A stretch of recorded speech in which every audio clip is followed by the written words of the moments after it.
Dr. Jen, physical therapist, strength and mobility coach, here to talk to you in video number 2 of a 3-part series about your nervous system and how chronic stress can affect it and what that ends up looking like in your body and things that we can do to address it.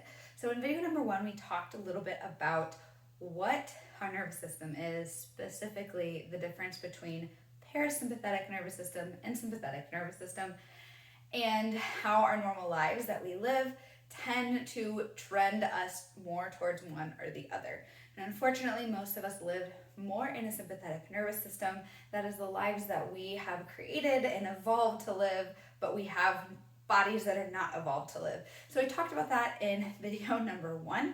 And now I'm going to talk about some of the effects that living in a chronically stressed or chronically upregulated nervous system, essentially kind of what happens when we spend way too much time trending more towards the sympathetic nervous system state and not enough time working on our parasympathetic nervous system.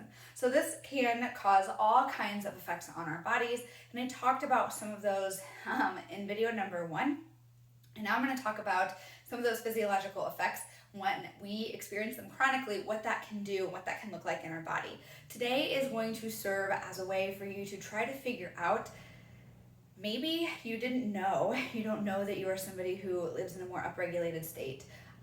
Maybe you just don't know that some of the things I'm going to talk about can be contributed to from the upregulated state that we live in. Or maybe you're somebody who knows it, but you're kind of like, I don't get how that works. Or you're somebody like, I know that, but I need to figure out how to address it. So part number 3 is going to be how to address it. Today we're just talking about how it affects your body and what that ends up looking like, so you can start to connect the dots a little bit. Maybe you can begin to understand patterns in your life. Maybe you can start to connect some of these things to how your life normally is, and then maybe you can be empowered to make some changes so that you don't sit there and fear your body from having all of these things and feeling stuck that you don't know what to do about them.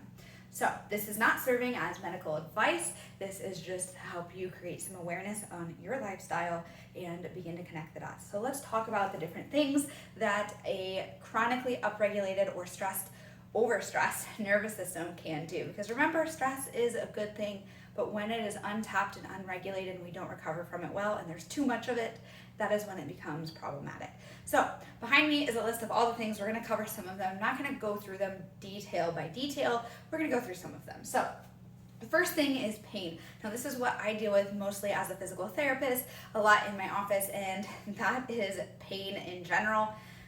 Having a very chronically stressed nervous system increases times when you would normally not feel pain, so you're going to have more pain, and then the pain that you normally would have, it's going to make that even more sensitive. So if you've ever been somebody who dealt with a lot of flare-ups or you're dealing with chronic pain, anything that upregulates your nervous system is going to also increase your risk for more pain. That means your pain severity and frequency, right? So if we understand how pain works, which I'm not going to dive into too much today, but just understand that pain is our brain interpreting signals from our nervous system as threatening. So the definition of pain is a perception of threat from the brain. There doesn't necessarily have to be any threat. It is perceived threat, and it is a sensation created from our brain. Just like I'm feeling this, even though it feels like it's on my arm, the brain is producing that and creating awareness for that. So that is what happens. So of course, if we are in a fight or flight mode all the time, we're going to feel more pain. Everything is going to be perceived as more threatening,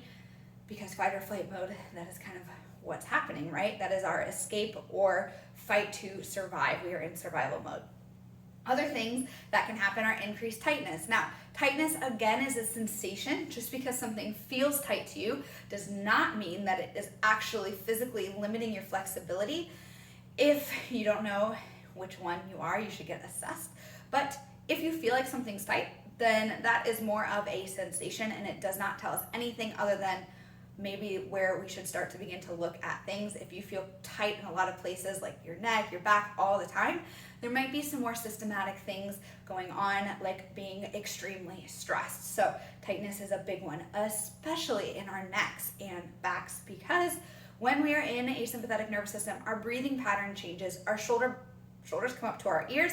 We start to use our chest to breathe, and we start to use our spines to breathe, and then we are using those parts of our bodies for 20 to 30,000 reps per day. It's about how many times we breathe. You can imagine those muscles are not equipped for that. Neither are those joints. That giant diaphragm that has lots of blood supply is equipped for that. So it's important that we make sure that we are working more towards a parasympathetic state so that we are using our diaphragm fully and not using our neck and back muscles just to get more air in more quickly, because most of the time we don't really need that unless, again, we are running away from something or fighting something trying to kill us. Increased irritability. This is kind of goes without saying. If you're more stressed, you're irritable, you have less patience. If you notice that is you, maybe check around to see, are you in more of a sympathetic state? Have you been experiencing more of a lifestyle like what we talked about in video number 1? Digestive issues. Again, one of the physiological responses of a sympathetic nervous system is actually to shunt blood away from your digestive system. Things like irritable bowel syndrome and digestive issues, even heartburn, can all be correlated to that. If we are living most of our lives not in rest and digest mode that has the word digest in it, then we are not getting our blood flow adequately to our digestive system. It's going to our muscles way too much. That's helpful when we are, again, running away or fighting something, not when we are sitting here relaxing or supposed to be relaxing at our computers or whatever. Anxiety, this also goes without saying, along with the irritability.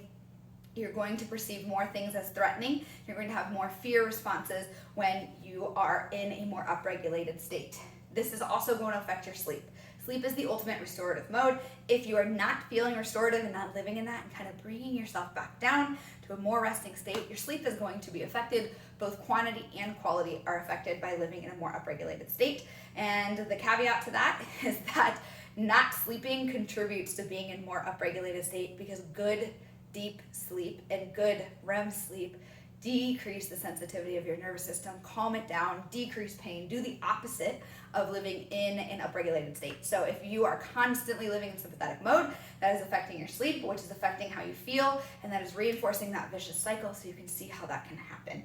Jaw clenching is a sign that you are constantly living in this upregulated state. This is a common behavioral mechanism, can lead to things like grinding your teeth and TMJ issues, not just TMJ, that's just the joint, so it's TMJ issues.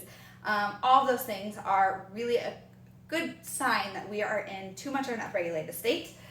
Things like pelvic floor issues, again, our breathing pattern changes, and if we are not doing our normal breathing pattern in through our diaphragm nice and low and deep, our pelvic floor is not getting the nice contraction that it needs to stay healthy. So if our diaphragm is not doing its job, we're not going to have a healthy pelvic floor. So we can have things like leaking, whether that's leaking when you're crying or laughing. These are not normal things. When you're jumping, when you're squatting, should not be happening. Things like pain or pain with sex specifically, all of those things are pelvic floor issues and can be signs that we are, again, more in an upregulated state and need to work on our nervous system downregulation or stress reduction. Autoimmune issues. Now, I am not a licensed physician, but I do know that a lot of stress affects and can trigger many autoimmune issues. So they are at least a giant contributor. I wouldn't say just the cause, but a big contributor to a lot of those. And if you notice you have an autoimmune issue and you notice the flare up, kind of pay attention to where that is in your life.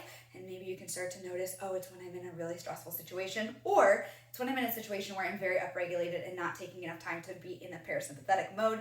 Because a lot of times people will say I'm not stressed, but really their body's very upregulated. So those things are important to note. Plateauing in the gym, increased injuries, decreased performance. These kind of all go hand in hand, because when we are exercising and doing any sort of athletic performance, we are going to need to rest to recover so that we can perform well and make the adaptations and get stronger. If we are going back into the gym and progressively overloading, like we all love to preach on the internet, and we are not resting enough, then we are setting ourselves up for injuries, not making progress, things like that. Remember, the true results from the gym happen with recovery, not necessarily just what you do in the gym. I'd say it's at least 50-50. Both are important. We do not put enough emphasis on recovery.